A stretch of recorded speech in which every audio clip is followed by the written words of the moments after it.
Start with the name of Allah, who is the most beneficent and merciful. Assalamu alaikum students. I am your science teacher from Shah Waliullah High School. Welcome to the class 8. Today we learn the chapter number 7, solution. Now the solution is a homogeneous mixture of two or more substances. Solution का experiment हम previous कर चुके हैं. हमने क्या बताया था आपको कि जब हम किसी भी सॉल्वेंट में सॉल्यूट को डिसॉल्व करते हैं तो सॉल्वेंट में सॉल्यूट का डिसॉल्व होना सॉल्यूशन कहलाता है. जब कोई भी सॉल्यूट किसी सॉल्वेंट में डिसॉल्व होने के बाद एक क्लियर लिक्विड बनाता है, वो क्लियर लिक्विड आपके पास कहलाता है solution. The definition of solution is the sugar is said to have dissolve in water producing a clear liquid called the solution. Now the component of solution is number 1 solute and number 2 is solvent. Solute आपके पास हमेशा small quantity में मौजूद होता है. Solute आपके पास हमेशा solution में small quantity में मौजूद होता है, जबकि सॉल्वेंट आपके पास हमेशा सॉल्यूशन में लार्ज क्वांटिटी में मौजूद होगा. सॉल्वेंट जो होता है वो हमेशा डिसॉल्व करता है दूसरे सब्सटेंसेस को. सॉल्वेंट हमेशा डिसॉल्व करता है दूसरे सब्सटेंसेस को, जबकि सॉल्यूट हमेशा डिसॉल्व होते हैं. दोबारा रिपीट कर रही हूँ कि सॉल्वेंट हमेशा डिसॉल्व करते हैं और दूसरे सब्सटेंसेस को, जैसे कि शुगर, सॉल्ट, जबकि सॉल्यूट जो होते हैं वो हमेशा डिसॉल्व होते हैं. Now the third is aqueous solution. किसी भी सब्सटेंस को जब पानी में, वाटर में डिसॉल्व करके कोई भी सोल्यूशन बनाया जाए, इस तरह के सोल्यूशन को कहा जाता है एक्वस सोल्यूशन. और वाटर आपके पास बेस्ट एग्जांपल है किसी भी एक्वस सोल्यूशन की, because water is called the universal solvent because it dissolves so many substances and water have the ability to dissolve 80%.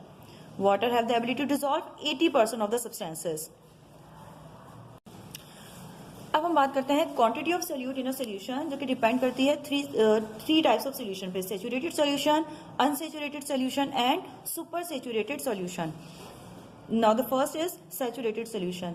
Saturated solution की एक छोटी सी एग्जांपल ये है कि अगर हम किसी बीकर में पानी लें और पानी लेने के बाद अगर उसमें शुगर को ऐड करते जाएं, जैसे कि फॉर एग्जांपल अगर हम 1 टेबल स्पून शुगर ऐड करते हैं तो वो डिसॉल्व हो जाती है. अगर इसी तरह हम 2 टेबल स्पून शुगर इसमें डिसॉल्व करें तो वो डिसॉल्व हो जाएगी. अगर हम उसकी क्वांटिटी बढ़ाते जाएं, मैक्सिमम 3 टेबल स्पून ऐड करें, तो एक इस तरह का पॉइंट आएगा जब शुगर डिसॉल्व नहीं होगी.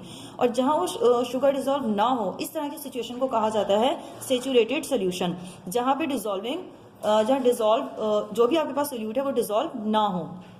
इस तरह का सोल्यूशन आपके पास कहलाएगा saturated solution. Now the definition is saturated solution में जो भी सोल्यूट डिसॉल्व किया जाता है वो रूम टेम्परेचर पे किया जाता है. The definition is such a solution that hold no more of the substance at a particular temperature is said to be a saturated solution at that temperature. Now the second is unsaturated solution.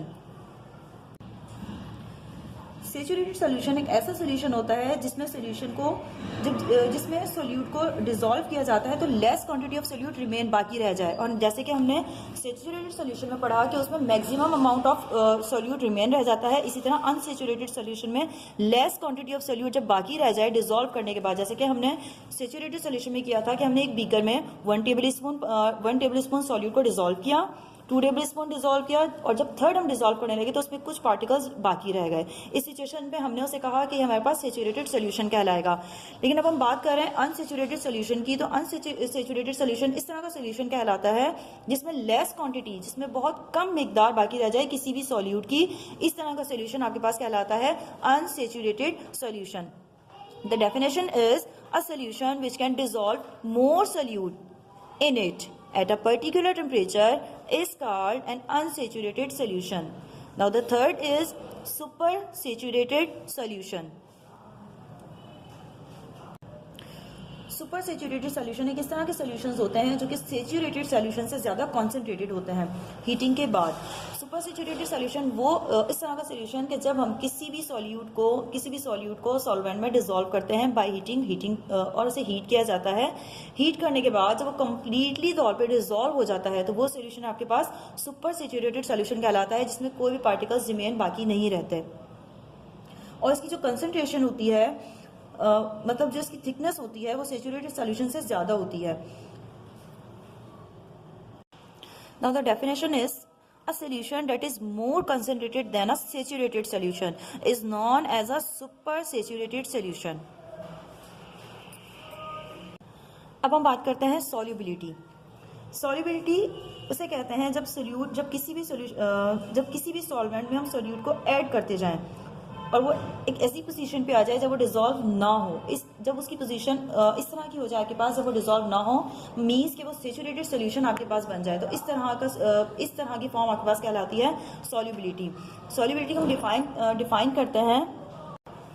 The solubility of a solute in a solvent, repeat कर रही हूँ, the solubility of a solute in a solvent at a particular temperature is the number of grams of a solute necessary to saturate 100 gram of a solvent at that temperature. Now the factors affecting solubility is, following are the factors which affect the solubility of a solute is temperature and pressure.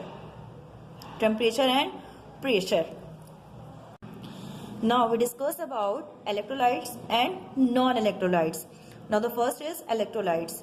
Those substances whose solution conduct electricity are called electrolytes. इस तरह के substance या इस तरह के substance जो कि उसका सोल्यूशन कंडक्ट करता हो इलेक्ट्रिसिटी, वो कहलाते हैं आपके पास इलेक्ट्रोलाइट्स. जैसे कि for example sodium chloride, table salt, sulphuric acid, copper sulphate and sodium hydroxide conduct electricity. Now non-electrolytes, those substances whose solution do not conduct electricity are called non-electrolytes. इस तरह का सब्सटेंस जिसका सोल्यूशन कंडक्ट ना करता हो electricity, वो कहलाते हैं नॉन इलेक्ट्रोलाइट्स. जैसे कि for example sugar solution, water, alcohol, petrol, kerosene oil, milk, hair oil and glucose. Okay students, हमारा चैप्टर हुआ कंप्लीट. हमने इस चैप्टर में क्या सीखा? हमने सबसे पहले सीखा सोल्यूशन. सोल्यूशन किसको कहा जाता है? जिसमें सॉल्वेंट में जब सोल्यूट को डिसॉल्व किया जाता है तो इस तरह का जो मिक्सचर होता है वो क्या कहलाता है? सोल्यूशन. ठीक है. आपने पढ़ा कि सॉल्वेंट में हमेशा डिसॉल्व किया जाता है और सोल्यूट हमेशा डिसॉल्व होता है. फिर हमने पढ़ा सेचुरेटेड सोल्यूशन और अनसेचुरेटेड सोल्यूशन. सेचुरेटेड सोल्यूशन को हमेशा रूम टेम्परेचर पे रखा जाता है और रूम टेम्परेचर पे डिसॉल्व किया जाता है. और जब रिमेनिंग पार्टिकल्स, जब ऐड करने के बाद रिमेनिंग पार्टिकल्स बच जाते हैं, जबकि डिसॉल्विंग खत्म हो जाती है, डिसॉल्व नहीं होता कोई भी सोल्यूट, तो इस तरह की सिचुएशन आपके पास कहलाती है सेचुरेटेड सोल्यूशन. और अनसेचुरेटेड सोल्यूशन वो होता है जिसमें डिसॉल्व करने के बाद बहुत कम क्वांटिटी किसी भी सोल्यूट की रिमेनिंग बाकी रह जाती है. इस तरह का सोल्यूशन आपके पास कहलाता है अनसेचुरेटेड सोल्यूशन. और जबकि सुपर सेचुरेटेड सोल्यूशन इस तरह के सोल्यूशन होते हैं जिससे हीट किया जाता है. हीट करने के बाद वो कंप्लीटली डिसॉल्व हो जाता है. उस कंप्लीटली डिसॉल्व होने को हम कहते हैं super saturated solution. Students, I hope you will understand the lesson number 7 solution. We will meet inshallah in our next class. Till then, Allah Hafiz.